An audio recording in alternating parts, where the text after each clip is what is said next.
പിന്നോക്കാവസ്ഥയിലുള്ള കുടുംബങ്ങളിലെ വിദ്യാർത്ഥികൾക്ക് പഠനോപകരണങ്ങൾ നൽകി കൊല്ലങ്കോട്ടെ ഹരിതകർമ്മസേന അംഗങ്ങൾ.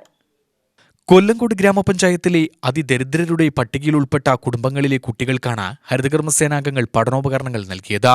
വീടുകളിലും സ്ഥാപനങ്ങളിലും നിന്ന് മാലിന്യങ്ങൾ ശേഖരിച്ച് ലഭിക്കുന്ന യൂസർ ഫീയിൽ നിന്ന് മാറ്റിവെച്ച തുക വിനിയോഗിച്ചാണ് മാതൃകാ പ്രവർത്തനം നടത്തിയത് എന്നത് ശ്രദ്ധേയമാണ്. കെ ബാബു എം.എൽ.എ പഠനോപകരണ വിതരണം ഉദ്ഘാടനം ചെയ്തു. നമ്മളേക്കാൾ എത്രയോ പ്രയാസം അനുഭവിക്കപ്പെടുന്ന അതിദാരിദ്ര്യം അനുഭവിക്കപ്പെടുന്ന കുടുംബത്തിലെ 2 കുട്ടികൾക്കോ 3 കുട്ടികൾക്കോ 5 കുട്ടികൾക്കോ നമ്മുടെ തുച്ഛമായ വരുമാനത്തിന്റെ ഒരു വിഹിതം മാറ്റിവെച്ച്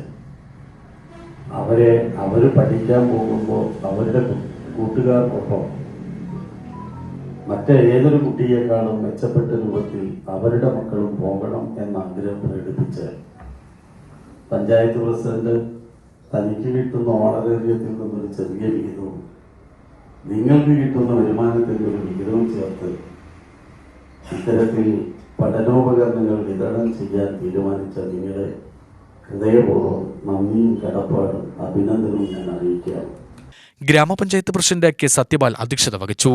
സ്ഥിരം സമിതി അധ്യക്ഷന്മാരായ R Sivan, Radha Pazhanimala, PC Unnikrishnan, vice president C Girija, secretary Radhakrishnan, Radhika, Ambika എന്നിവർ സംസാരിച്ചു.